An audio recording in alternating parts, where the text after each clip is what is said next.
We are truly thrilled and overwhelmed by the love and support from each of you watching today. You're not just viewers, you're the heart of this channel, and every like, share, and subscription lights up this journey. From all corners of America and the rest of the world, your kindness and belief inspires us to keep telling these stories. You too can still make your impact count. It's never too late to take that great step. Please join our family by subscribing and sharing. We're stronger together, and we're so grateful to have you here. Now, let's start with today's powerful story. Homeless mother of three mocked for helping a crying woman, until when she. Eva knelt on the cold concrete steps outside the Chicago Cultural Center, her knees pressing against the hard ground. Her thin second-hand coat did little to block the biting November wind. She looked tired, 42, dark caramel skin, worn sneakers, and eyes that carried both struggle and strength. Beside her sat an elderly woman, frail and shaking. White hair framed her wrinkled face as she cried softly, mumbling words that didn't make sense. Eva leaned closer, her voice gentle. What's your name?"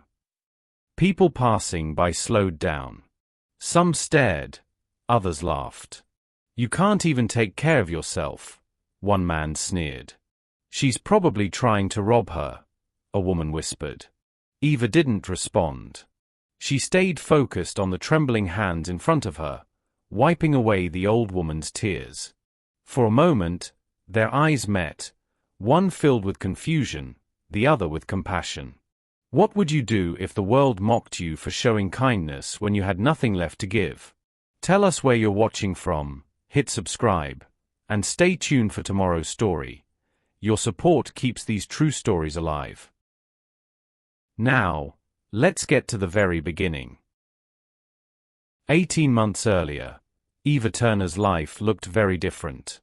Every morning, she rode the number 8 bus to Rush University Medical Center, where she worked as a medical billing specialist.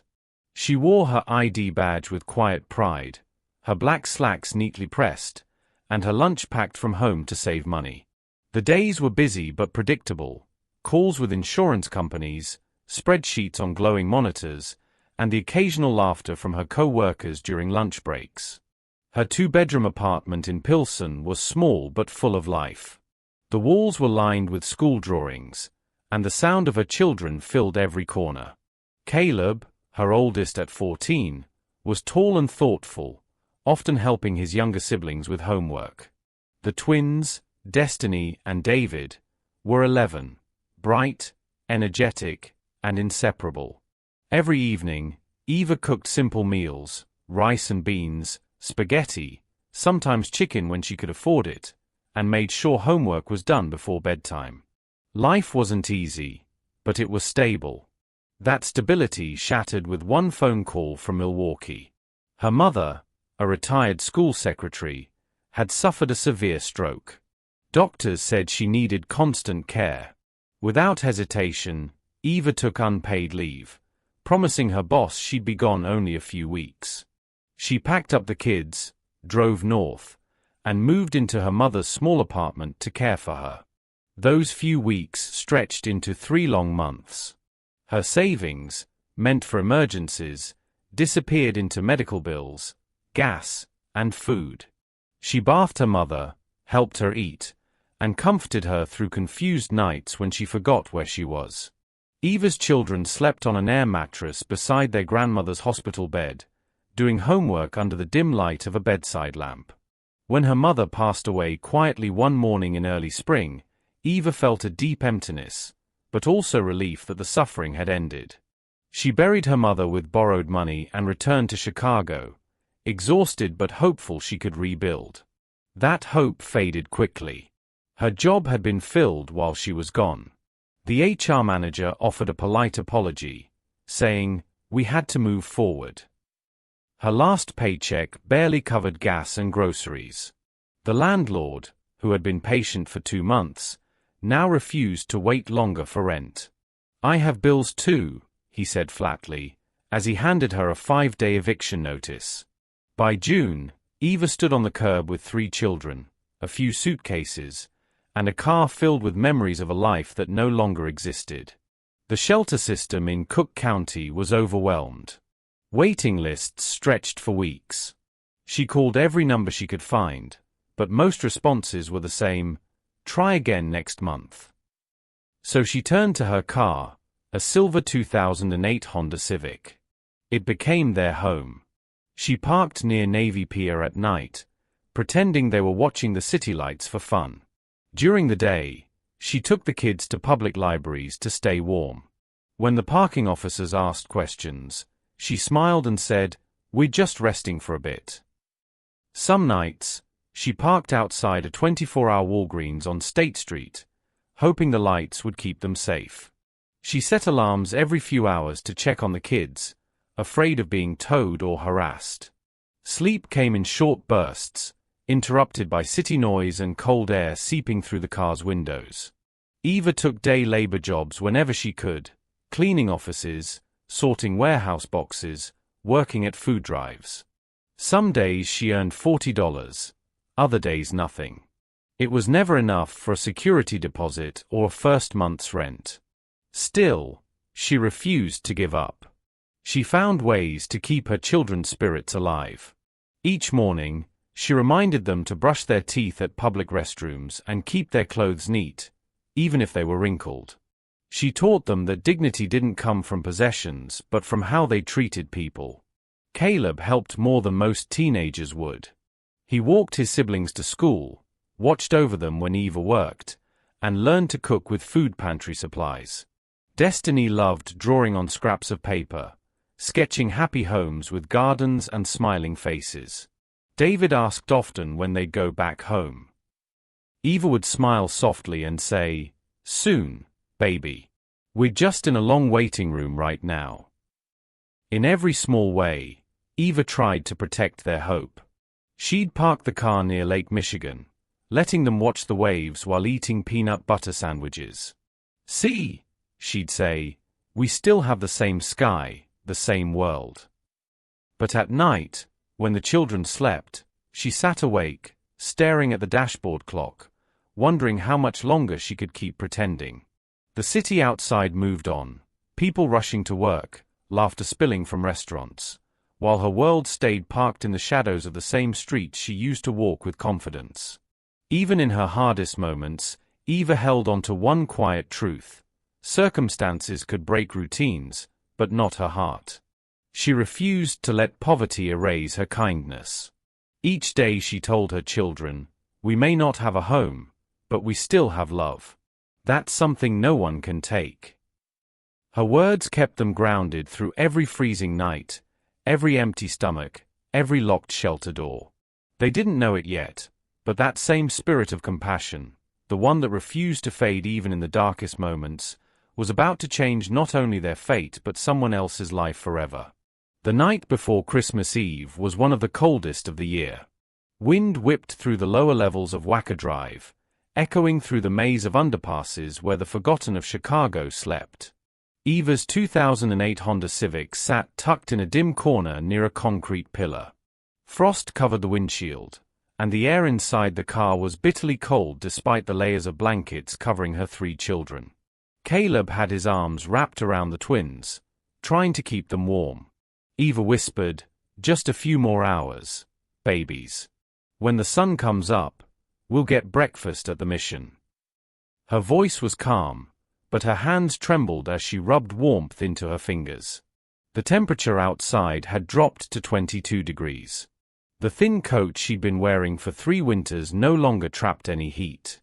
At dawn, she quietly unlocked the driver's door and slipped out, careful not to wake the kids. The wind cut through her as she walked toward Pacific Garden Mission on South Canal Street. They offered hot meals to anyone who came early, and Eva planned to bring back something for her children. Her shoes were soaked from the slush that coated the sidewalks, and her breath came out in small clouds as she walked. Chicago was beginning to stir. Delivery trucks rumbled by. The smell of coffee and baked goods drifted faintly from a nearby cafe she couldn't afford to enter. She hugged herself and kept moving, repeating softly, Just get to breakfast. Just get to breakfast. Halfway down Wabash Avenue, a sound stopped her. It wasn't traffic or the usual noise of morning commuters. It was crying. Sharp, broken sobs echoing off the stone walls of the cultural center steps. Eva froze. For a few seconds, she told herself to keep walking. She had 3 hungry kids waiting in the car. She couldn't afford delays. But the crying grew louder, more desperate. Something in her chest pulled her toward it. When she turned the corner, she saw an elderly woman sitting on the steps of the Chicago Cultural Center. Her hair was completely white, thin as snow, and her hands trembled uncontrollably. A leather purse rested beside her, half open, with papers scattered near her feet. The woman rocked slightly, her face crumpled in confusion. Eva called softly, stepping closer. "Are you all right?" The woman looked up with glassy blue eyes filled with fear. I don't know where I am," she stammered. "I was at Macy's with my daughter. We were shopping for Christmas. But she's gone. I can't find her. Why can't I remember where I live?" Her words broke into sobs again. Eva's heart clenched. She had heard those same words before, from her mother, on the nights the stroke blurred her memory. The lost expression, the panic, the trembling hands, it was all too familiar. Eva hesitated. The icy wind whipped at her face. She thought about her children waiting in the car, about the few minutes she could afford before the mission stopped serving breakfast. Every second mattered. But something stronger than hunger pulled her forward. She stepped closer and knelt on the freezing concrete. Her knees burned from the cold, but she ignored it. "My name's Eva," she said gently. "You're safe now, okay? We'll figure this out together." The woman's lips quivered. I can't remember my name," she whispered. "Why can't I remember?" Eva reached for her gloved hand and squeezed it lightly. "It's all right," she said, her voice steady. "You're not alone." Tears rolled down the woman's cheeks, leaving pale lines against her wrinkled skin. Her breath came out in shaky bursts as she looked around at the city streets, confused by the flashing traffic lights and the blur of people walking past. No one stopped. Some glanced at them briefly, then kept going. Others crossed to the opposite side of the street, pretending not to see. The sight of a homeless woman kneeling beside a crying stranger didn't fit anyone's morning plans. Eva noticed the woman's purse, the elegant stitching and faint scent of perfume. It was clear she came from a different world, a world of safety, family, and comfort. Yet here she was, sitting in the cold, lost and terrified. Eva pulled her coat tighter and leaned closer. "Try to think," she said softly. "Do you remember your daughter's name?" The woman frowned, eyes darting left and right as if searching for the answer in the air. Diane," she finally said. "Her name is Diane. She was holding my arm 1 second, and the next. I don't know. Everything just went blank." Eva nodded slowly, her heart pounding. The same blankness had stolen her mother's memories too. Names, places, entire days vanishing in seconds. She knew the signs. This woman wasn't just lost. She was fighting her own mind. The old woman, Shirley, as Eva would later learn, clutched Eva's arm tightly, her nails pressing into the thin fabric of her sleeve. "Please," she whispered, "help me find her." Eva looked at the passers-by again, hoping someone else might step in, a security guard, a police officer, anyone who looked more capable. But no one did. Her breath formed white mist as she spoke. "Okay, we'll find her," she said. "Let's just stay calm for now." The woman's eyes searched Eva's face for reassurance. "I don't know who you are," she said shakily, "but you look kind." Eva smiled faintly, even as her knees went numb against the stone. "That's enough for now," she said. For several minutes, They sat in silence, the only sounds the gusting wind and the faint carols from a nearby speaker. Eva wanted to cry herself. She was cold, hungry, and tired beyond words, but something about this fragile stranger reminded her of her mother, of the helplessness she had once cared for with everything she had. Finally, the woman's sobs softened. She looked at Eva again, voice trembling. "Why can't I remember?" Eva brushed a strand of white hair away from her face. "Sometimes the mind forgets before the heart does," she said gently. "But you're safe now. That's what matters." Above them, the city moved on, rushing feet, steaming vents, and blaring horns. But on those stone steps, two strangers from opposite worlds sat together in the cold morning light. One searching for memory, the other clinging to compassion, both holding on to the only warmth they had left, human kindness. Eva looked around, her knees still pressed against the freezing concrete. People kept walking, pretending not to see. She tried calling out, her voice shaking slightly. "Excuse me, can anyone help us? This woman's lost and confused. She needs to find her daughter." A few heads turned. Some slowed down, curious, but none stopped. One man in a dark business suit glanced briefly at them, adjusting his scarf as he walked closer. His shoes clicked sharply on the pavement. He frowned at the sight of Eva's worn coat and messy hair. "You can't even take care of yourself," he said with a mocking laugh. "Now you're playing nurse? Come on." His words hit harder than the cold wind. Eva opened her mouth to speak, but he was already walking away, shaking his head. Moments later, a woman carrying several shopping bags stopped a few feet away, staring at the scene. She whispered loudly to her friend, "A homeless person trying to help someone else? That's rich. She's probably pretending to be kind so she can rob her." Eva's cheeks flushed. She wanted to defend herself, to explain that she had no reason to lie, but her voice caught in her throat. She had grown used to stares, but the cruelty still stung. The elderly woman beside her, still trembling, looked even more frightened. "Did I do something wrong?" she asked softly. Eva shook her head quickly. No, you didn't do anything wrong." Her breath came out in visible bursts. "We'll get you home, I promise." But the crowd was growing. A few bystanders gathered near the steps, murmuring among themselves. Someone pulled out a phone and began recording.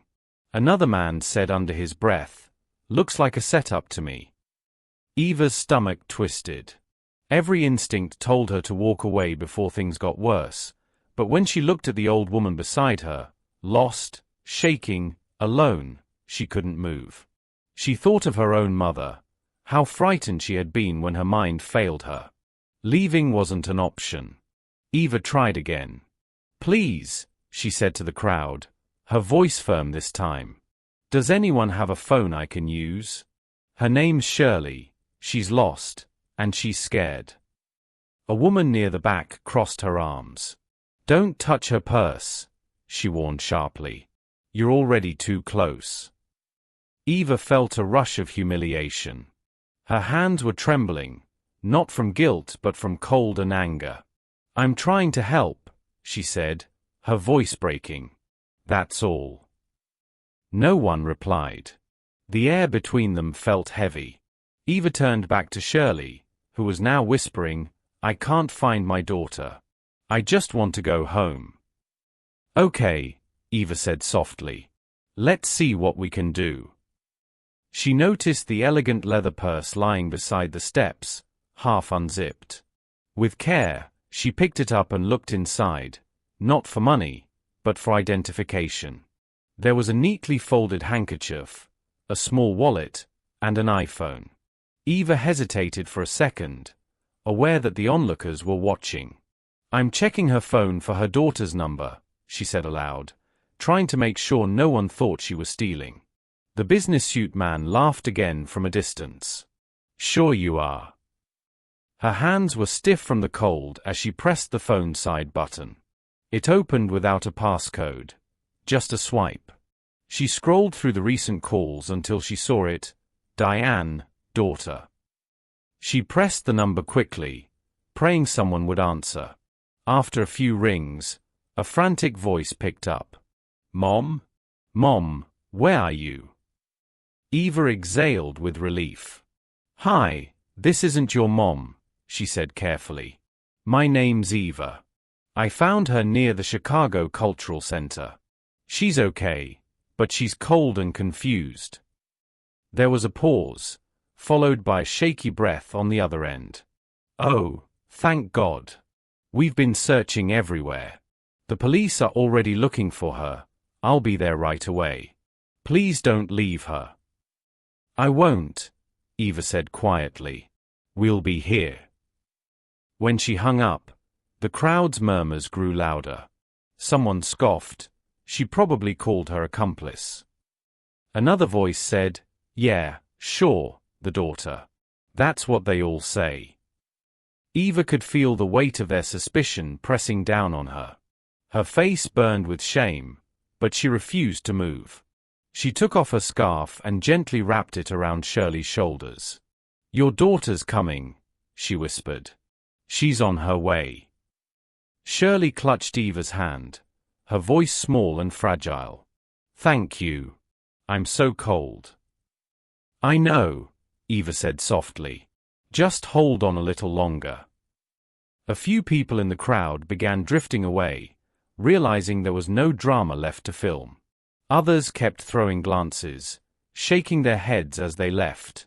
Within minutes, only a few remained, an elderly man feeding pigeons near the corner, a delivery worker pushing a cart, and Eva, still kneeling beside the woman no one else had wanted to help. Her knees were numb, her fingers raw, but she stayed exactly where she was. She thought about her children waiting in the car and the cold breakfast she might miss at the mission. Still, she didn't move. Every second that passed was a reminder of who she was. Not what people saw, not what they whispered, but what she chose to do. When Shirley shivered, Eva tightened her scarf around her shoulders and said quietly, "You're not alone anymore." From a distance, the morning sunlight began breaking through the gray clouds, glinting off the stone walls of the cultural center. The crowd had gone. The judgmental voices were gone. But Eva remained, silent, steady, and kind, proving that compassion doesn't belong only to those who have plenty, but also to those who have nothing left except the will to care. Eva stayed seated on the cold steps beside Shirley, keeping her voice calm and steady. The city hummed around them, car horns, footsteps, the faint sound of church bells in the distance. But for a few quiet moments, it felt like they were the only two people in the world. To distract Shirley from her fear, Eva looked toward the grand stone columns of the cultural center. This building's been here for more than 100 years, she said softly. Used to be the city's first library. They say the ceiling inside is made of glass mosaics. Shirley followed her gaze, her eyes blinking against the brightness. It's beautiful, she murmured. I remember coming here when I was younger. There was music. Christmas music. Eva smiled faintly. Across the street, the holiday lights of Millennium Park sparkled through the gray morning. The giant Christmas tree stood tall, its ornaments glittering despite the cold. Families walked by holding cups of cocoa, children laughing as they pointed toward the skating rink. Shirley's trembling began to ease. Her voice softened. Do you have children? Eva hesitated, unsure how much to share. Yes, she said finally. 3 of them. Shirley turned to look at her, curious. How old? 14 and 11, the twins, Eva said. They're good kids. Smarter than me, I think. Shirley smiled weakly. Where are they now? Eva paused. The truth, that they were sitting in a cold car under Lower Wacker Drive, was too painful to say out loud. She met Shirley's eyes and answered carefully, they're safe. That's what matters. For the first time, Shirley nodded calmly. You're a good mother. I can tell. Eva swallowed hard, hiding the sting of tears. I try, she whispered. Minutes passed. The morning light grew brighter, warming the edges of the steps though the air was still biting cold. Shirley seemed steadier now, her eyes clearer, her breathing even. I don't know what I would have done if you hadn't stopped, she said softly. Everyone else just walked by. Eva shook her head. Sometimes people don't mean to be cruel. They just don't know what to do. Before Shirley could reply, a small commotion formed at the corner. A dark SUV pulled up beside the curb, followed by a marked Chicago police car. A woman jumped out before the vehicles had fully stopped, her coat flaring behind her as she rushed forward. "Mom!"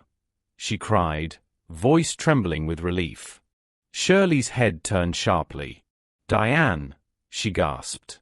Her lips parted into a shaky smile. "You found me."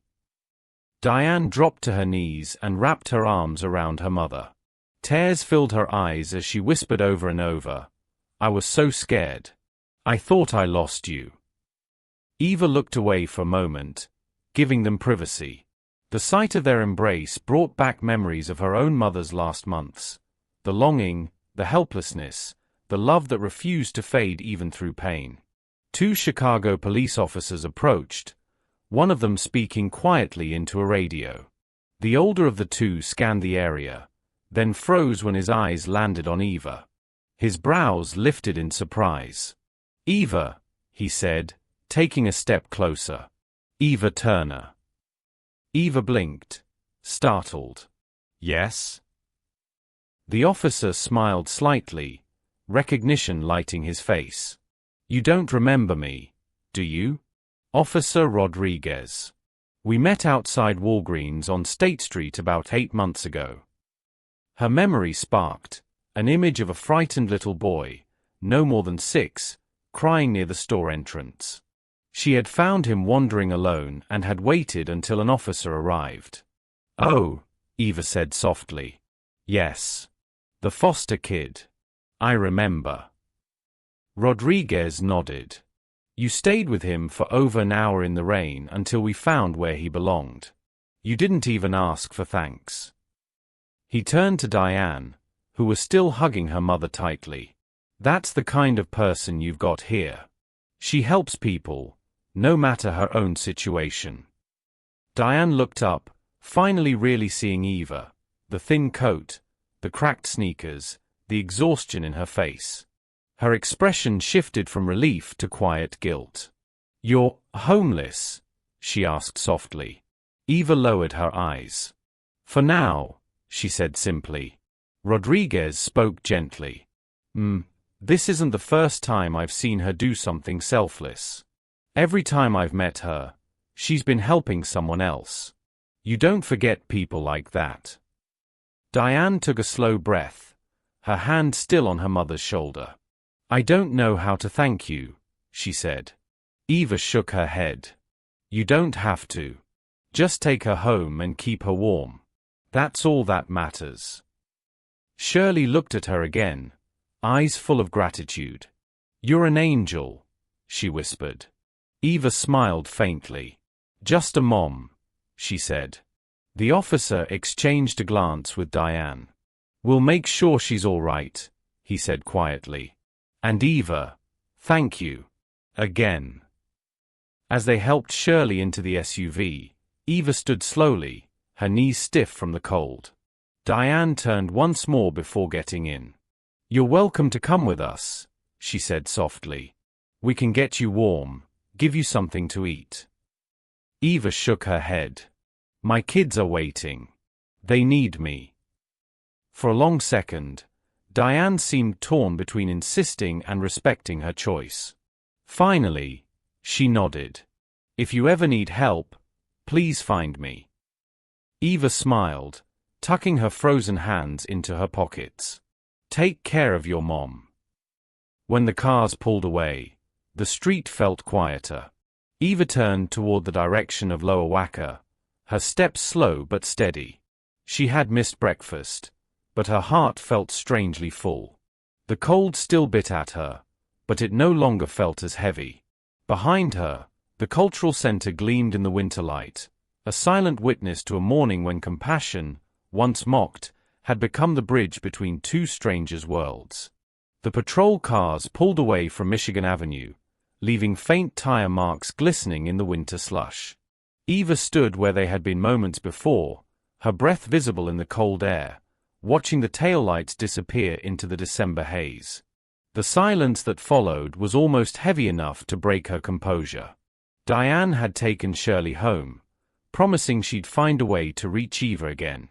It sounded kind, but Eva had heard similar promises before, kind words that vanished like steam from a manhole cover. When Diane asked for her number, Eva had lowered her eyes. "I don't have one," she'd said quietly. "No phone, no address. But I go to the Pacific Garden Mission on Harrison sometimes. If you ever need to reach me, maybe they can leave a message." Diane had gripped her hand, eyes glassy. "You saved my mother's life. You don't even know what could have happened if you hadn't stopped." Eva had tried to dismiss the gratitude, forcing a faint smile. Any decent person would have done the same. But Diane had shaken her head. "No, Eva." People walked by. Dozens. They stared, some even mocked. "You were the only one who stopped." Those words had stung in a way that felt almost holy, a truth Eva wished weren't true. She'd seen too many people look away, afraid to get close to struggle. Yet in that moment, she wasn't sure whether Diane's recognition made her feel seen or exposed. When Shirley, before being guided into the car, had turned to her one last time, she had reached out with trembling hands. Her voice had cracked through the cold, "God bless you and your babies." Eva hadn't meant to cry, but she did, silent tears that felt as if they'd been waiting years for permission. She'd stayed there on those steps for several long seconds after they left, snow beginning to drift over the concrete, before forcing her legs to move. She walked back toward Lower Wacker, where the car was parked in a half-lit corner behind a row of delivery trucks. Her children were still asleep, bundled in thin blankets, their breaths fogging the cold air inside the Honda Civic. Caleb stirred first when she opened the door, rubbing his eyes. "Mom? You okay?" he whispered. Eva smiled faintly. "Yeah, baby. I'm okay. Go back to sleep." But she wasn't okay. Her hands were numb, her chest tight from holding back the flood of everything. Exhaustion, fear, and that strange glow of purpose she hadn't felt in months. She tucked the blankets tighter around the twins and sat there in the dark car, whispering a prayer that tomorrow would bring something different. Christmas Eve came and went with no miracle. The streets were crowded with shoppers carrying red and green bags, laughter echoing between glass buildings. Eva and the kids sat in the car outside a McDonald's near the intersection of Clark and Ontario, eating Happy Meals bought with change Caleb had collected while standing quietly beside a handmade cardboard sign that read, "Anything helps. God bless." They didn't talk much that day. The smell of fries filled the car, but even David's usual chatter was muted. Eva told them stories about her mother, how she used to make peppermint cocoa every Christmas Eve, how she'd hum old soul songs while stirring it. She did her best to smile, even as the ache of loss sat heavy behind her ribs. The next morning, Christmas morning, they woke up to frost on the inside of the windshield. Eva's hands trembled as she wiped a clear spot to see the faint light rising over the city. She whispered to herself, "We'll get through today." For 3 days they lived between hope and uncertainty. She kept returning to Pacific Garden Mission to see if anyone had asked for her. Each time, the answer was the same: no messages. The volunteers smiled kindly, offering hot coffee and sandwiches, but her heart ached with each disappointment. She told herself Diane had done what most people did, felt moved in the moment, then moved on. Still, something in her refused to surrender to bitterness. Maybe it was Shirley's blessing still echoing in her ears. Maybe it was the way Diane had looked at her, not with pity, but with genuine recognition. On December 26th, snow began to fall again, fine as dust. Eva parked near a 24-hour Walgreens so she could use the restroom and keep the kids warm inside for a few minutes. She handed Caleb a cup of instant noodles from the microwave station and smiled at how proud he looked holding something hot. That night, she stayed awake while her children slept, watching the city lights flicker through the frost-covered glass. Her mind wandered between memories and dreams, her mother's gentle laugh, the hum of the hospital machines, the moment she'd lost everything that once defined stability. Yet even as those memories pressed against her heart, she remembered Shirley's frightened eyes turning calm, her trembling hands finding warmth in Eva's. That single act, that simple decision not to walk away, felt like a line drawn in time. 3 days after Christmas, hope arrived not as a grand miracle, but as a knock on the mission's office door. But Eva didn't know that yet. She spent that night curled up beside her children, whispering quietly before they drifted off, "We just have to hold on a little longer." The cold wind outside rattled the car, but she pressed her palm to the roof, as if anchoring it against the storm. Inside that worn-out Civic, a mother and her 3 children slept through the night, cold, hungry, uncertain, but still together. And in that togetherness, there was something no loss could take from them: dignity. Even with the world stripped bare, Eva Turner refused to let despair become their story's ending. December 27th dawned grey and windless, the kind of morning when the city seemed to hold its breath. Inside Pacific Garden Mission, the scent of oatmeal and weak coffee filled the air. Eva sat with her children at a long wooden table, helping Destiny tie her shoelaces while David counted raisins from his breakfast tray. She had grown used to this place, the distant clatter of trays, the sound of someone softly crying in the corner, the calm voice of a volunteer praying over a group before they left for the day. It wasn't home, but it was safe, at least for a few hours. A young volunteer in a red sweater approached the table, her face bright with curiosity. "Excuse me," she said gently. "Are you Eva Turner?" Eva hesitated, heart tightening. Usually, when someone asked for her by name, it meant a social worker or someone from the case office. Another form to fill out, another reminder that the world saw her as a problem to manage. "Yes," she said slowly. The volunteer smiled wider. "There's someone here to see you. She said she's been looking for you." Eva's first instinct was dread. She wiped her hands on her jeans, glanced at her kids, and told Caleb to stay close to his brother and sister. Then she followed the volunteer toward the lobby, her pulse quickening with each step. When she turned the corner, she froze. Standing by the front desk was Diane, wearing the same wool coat from that morning on Michigan Avenue, but this time with color in her face, energy in her posture, and purpose in her eyes. "Eva," Diane said, stepping forward, her voice warm with relief. "Thank God I found you." Eva blinked, unable to move. "You came back." "Of course I did." Diane's words tumbled out in a rush. "I've been trying to reach you since Christmas Eve. It took me 3 days to track you down. I called every shelter in the city. I even drove through Lower Wacker twice hoping I'd see your car." Eva stared at her, stunned. "You did all that?" "Yes," Diane said simply. "Because I made a promise. To my mother and to myself." She motioned to the woman standing behind her, a petite lady with a clipboard and a set of keys dangling from her hand. "This is Marcy. She's a property manager for a small building in Rogers Park. We've been working on something for you." Eva's breath caught. "For me?" Diane nodded, her expression unwavering. "For you and your kids." Over the next few minutes, Diane explained what she had spent the past 72 hours doing. Calling friends, church members, colleagues, even former clients. She had leaned on every favor she was owed. "I'm a real estate attorney," she finally revealed, as if confessing something unimportant. I help people buy homes, negotiate leases. I figured, if I could do that for strangers, I could do it for someone who actually deserves a break. Eva shook her head, overwhelmed. You don't even know me. I know enough, Diane replied. I know you helped my mother when no one else would. You stayed with her, comforted her, saved her from freezing to death in the middle of the city. That's all I need to know. She handed Eva a small manila folder. Inside were photos and a short letter.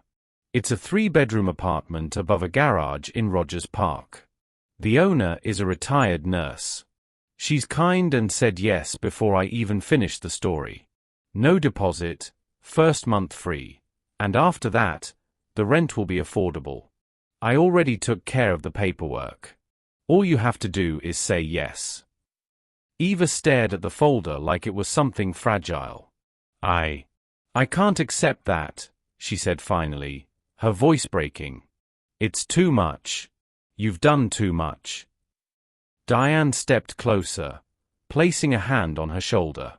Eva, you have something more valuable than money, character. You've shown more integrity in one freezing morning than most people do their whole lives. You've earned this, whether you believe it or not. Tears blurred Eva's vision. She looked down at her hands, calloused, cracked, the proof of every long day she'd worked, every night she'd fought to stay strong for her children. I don't know what to say. Say yes, Diane whispered. Say yes, and start again. But she wasn't done. Diane took another sheet from her purse, a list of 3 addresses. I called in a few more favors. There are openings at 3 medical facilities. One of them, Norwegian American Hospital, has a full-time position starting mid-January. Entry-level, but it comes with benefits. It's steady work, Eva. Eva pressed her hand to her mouth, speechless. For months she had been drifting, fighting just to keep her children warm, never daring to believe something like this could happen. The sound of small footsteps behind her broke the silence. Caleb had crept into the lobby with Destiny and David. Their faces were cautious, their eyes wide. Diane turned, crouched down to their level, and smiled. Hi, guys. I'm Diane. Your mom helped my mom when she was scared. I think it's time someone helped her, don't you? Destiny nodded instantly, her small voice barely above a whisper. Mom always helps people. Caleb, protective and skeptical, stared up at Diane. Why would you do this for us? Diane glanced at Eva, then back at him. Because your mom reminded me what matters. She reminded me that kindness isn't about what we have, it's about who we choose to be. My mom calls her an angel. I think she's right. Eva's lip trembled as she looked at her children. For the first time in months, their eyes carried something other than worry, a fragile but undeniable hope. Where is it? Caleb asked quietly. Rogers Park, Diane said. It's near a good school and a park by the lake. You'll have your own rooms. David's mouth dropped open. Rooms? Like real bedrooms. Diane laughed softly. Real bedrooms. Eva covered her face with both hands, shaking her head as tears spilled through her fingers. You have no idea what this means to us. I think I do, Diane said. My mother told me before I left the house this morning. She said, don't forget the woman who gave me back my life. She calls you her angel on the steps. Said you were the answer to a prayer. Eva lowered her hands, her eyes wet but steady. Your mother saved me too, Diane. She reminded me that I still matter, that I still have something to give. Diane smiled through her own tears. Then maybe we saved each other. The 2 women stood there in the mission lobby, surrounded by the quiet hum of volunteers and the faint rattle of a distant train. Outside, the city was cold and gray, but inside that moment, something like warmth began to take root, not the kind that came from heat or shelter, but from human goodness finding its way back home. For the first time in over a year, Eva Turner allowed herself to believe that life could begin again. The story might have ended that December morning, but fate had other plans. A week after Diane helped Eva move into the small apartment in Rogers Park, Officer Rodriguez came across a familiar name in his daily briefing, Eva Turner. He smiled instantly, remembering the woman from Michigan Avenue. On his lunch break, he told a local reporter the story, not for attention, but because, as he said, people should know there's still goodness out there. By the next evening, a short piece aired on WGN Chicago, calling Eva the Angel of Michigan Avenue. The camera lingered on the steps of the Cultural Center, with Christmas lights twinkling faintly behind the reporter. Viewers watched as he recounted how a homeless mother of 3 had stopped to help a lost elderly woman when no one else would. Calls flooded the station. People wanted to donate clothes, food, toys, money, anything. The Pacific Garden Mission received so many calls that their phone lines jammed for hours. Volunteers worked late into the night, moved by one woman's quiet compassion. When reporters finally tracked Eva down, she didn't have much to say. Standing by the doorway of her new home, she simply told them, "I just did what anyone should do." The reporter had smiled softly. But not everyone would have. Eva didn't argue. She wasn't looking for fame or praise. She just wanted to keep her life steady, to get up each morning, make breakfast for her kids, and go to work without wondering where they'd sleep that night. By February, Eva had started her new job at Norwegian American Hospital. The first time she walked into the building wearing her plain navy scrubs, she paused by the glass doors, whispering a silent thank you. The shift was long, the pay modest, but every moment felt like a victory. She quickly became known among her co-workers for her kindness and quiet work ethic. Patients smiled when she entered their rooms. Her co-workers said there was something calming about her presence, a steadiness that could turn even the most stressful day around. At home, the small apartment above the garage began to feel like more than a shelter. It became a home. The place was old but warm. The kids shared laughter that once seemed impossible. Caleb got into basketball at his new school. Destiny joined the choir. David, shy but bright, started bringing home drawings of his new life. Pictures of a son, a family, and a tiny house with smoke curling from the chimney. Eva often stood by the kitchen window at night, looking out at the quiet street below, her heart swelling with gratitude. The cold Chicago winter still pressed against the glass, but inside, the warmth was real, not just from the heater, but from the life she was rebuilding. At dinner one evening, Caleb asked, "Mom, why did you help that lady that day? You could have walked away." Eva put down her fork and looked at her son. "Because we're human," she said softly. "We help because we can, not because we have extra. Kindness isn't a luxury, Caleb. It's who we choose to be." The children grew up hearing those words again and again, each time life tested them. By March, the Angel of Michigan Avenue had become a story retold across Chicago. Churches shared it during sermons. Schools used it to teach compassion. Even small businesses printed flyers quoting her simple phrase, "Kindness isn't a luxury, it's who we choose to be." The Pacific Garden Mission saw a surge in donations and volunteers. People began stopping to talk with those they used to ignore on the sidewalks. Hot meals were handed out. Blankets were offered. A quiet movement of compassion began to spread, one rooted not in grand gestures but in simple humanity. Eva never sought recognition, but she noticed the change. Each time someone at the hospital mentioned the story, she'd smile and change the subject. She didn't want her past to define her. She wanted her actions to. Still, not everything turned out perfect. Life had its way of reminding her that pain and grace often walk together. By summer, Shirley's health had declined sharply. Her daughter Diane called Eva one morning, her voice trembling. "Mom's been forgetting a lot more lately," she said. "Some days she doesn't even know me." Eva's heart sank. She had seen the signs before, the slow fading that comes with Alzheimer's. But she also knew what those fleeting moments of clarity meant, how precious they could be. Every few weeks, she visited Shirley with her children. The drive across the city always filled the car with chatter, Destiny humming, David asking endless questions, Caleb pretending to roll his eyes but secretly excited to go. When they arrived at the care home, Shirley would sit by the window, eyes distant, until Eva spoke her name. Every single time, her face would light up like someone had turned on the sun. "My angels," she would say softly, her thin hands trembling as she reached for them. "My beautiful angels." Eva would kneel beside her, holding her hand. Sometimes Shirley remembered everything: the steps on Michigan Avenue, the cold morning, the fear and comfort. Other times she didn't know where she was, but she always recognized Eva's voice. Diane often stood nearby, wiping tears she didn't try to hide.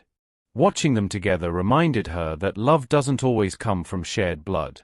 Sometimes it's born in moments of unexpected grace. Months passed. Eva's children thrived. Caleb made honor roll. Destiny sang her first solo at the school concert, her voice pure and sure. David told his teacher he wanted to be a doctor like the people who help my mom help others. Each milestone felt like a quiet redemption, proof that compassion, when chosen in hardship, multiplies in ways we can't always see. Sometimes, late at night, Eva would lie awake listening to the wind outside, remembering the steps where everything changed. The cold, the mockery, the trembling hand of a lost woman, all of it had led her here. She didn't think of it as luck, but as purpose. Kindness had saved her life as much as it had saved Shirley's. In a city where millions passed each other without a word, one act had rippled far beyond what anyone expected.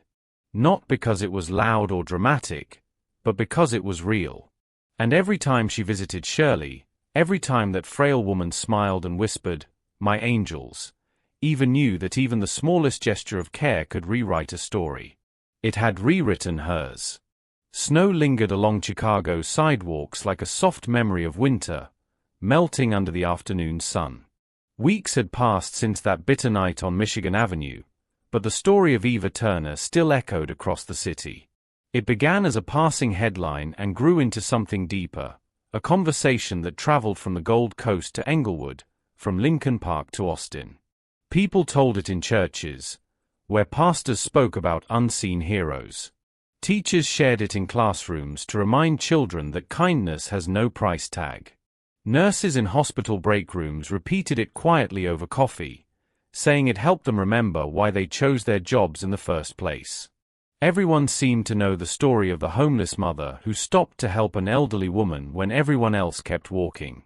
They called her the Angel of Michigan Avenue. But Eva never saw herself that way. She always said, "I just did what anyone should do." Still, the truth of her act went deeper than even she understood. It wasn't about headlines or interviews. It was about the mirror she held up to an entire city. Her story reminded people to look past appearances, to see another person's humanity before judging their circumstances. Somewhere in Rogers Park, Eva's new life had found rhythm. The apartment above the garage, once a stranger's generous offer, had become a real home. The laughter of her 3 children, Caleb, Destiny, and David, filled every corner. The sound of their pencils scratching over homework brought peace to evenings once spent huddled in a cold car. Eva worked full-time now at Norwegian American Hospital. Her hands were often tired, her feet sore after long shifts, but her heart stayed full. She had learned to measure blessings not by comfort, but by purpose. Kindness isn't a luxury, she often told her children as they shared dinner around a small second-hand table. It's who we choose to be. Even when it's hard. Especially when it's hard. Her children listened. They understood in a way most adults didn't. They had seen what giving without expectation looked like. They had watched their mother kneel on frozen steps beside a stranger, and that moment became their foundation, proof that love can survive even when everything else is gone. Shirley's health, however, began to fade. Her Alzheimer's progressed quickly, carrying her further into confusion. There were good days, though. Days when her eyes would brighten at the sight of Eva and the children. "My angels," she'd whisper, reaching out with trembling hands. "My beautiful angels." Diane visited too, often joining them during those moments. She had become more than a friend, more like family. She never forgot what Eva had done, not just for her mother, but for her own heart. "You reminded me what matters," she told Eva once. "You helped me see that compassion still exists, even in a world that forgets to look for it." As months passed, the ripple of that one act continued to touch lives Eva would never meet. At bus stops, strangers shared blankets. In grocery stores, people offered rides to elderly neighbors. On cold nights, volunteers passed out hot meals along Wacker Drive, saying they were doing it for Eva. The city hadn't changed overnight, but something inside it had softened. Humanity had taken one small step closer to itself. Eva never became wealthy. She never sought fame. But she gave her children something far more valuable, a living example of courage, compassion, and the quiet power of doing good when no one is watching. Her story stood as a truth many forget. Human worth isn't measured by a bank account, an address, or a job title. It's measured by what we do when faced with another person's pain. Eva's kindness had saved more than Shirley's life. It saved her own spirit. It restored her children's faith in people, and it reminded an entire city that goodness is never wasted. Because kindness isn't about abundance. It's about choice. It's about the moment we decide to stop walking past someone who's hurting and instead choose to see them, truly see them. And maybe that's why the story of Eva Turner still lingers through Chicago's streets like a quiet hymn. Among millions of lives rushing by, hers became a reminder that even one act of compassion can echo through generations. As the voice of our story fades, remember this: we all carry the ability to change someone's day, someone's life, simply by showing up with empathy. Thank you for watching. Tell us where you're watching from in the comments below.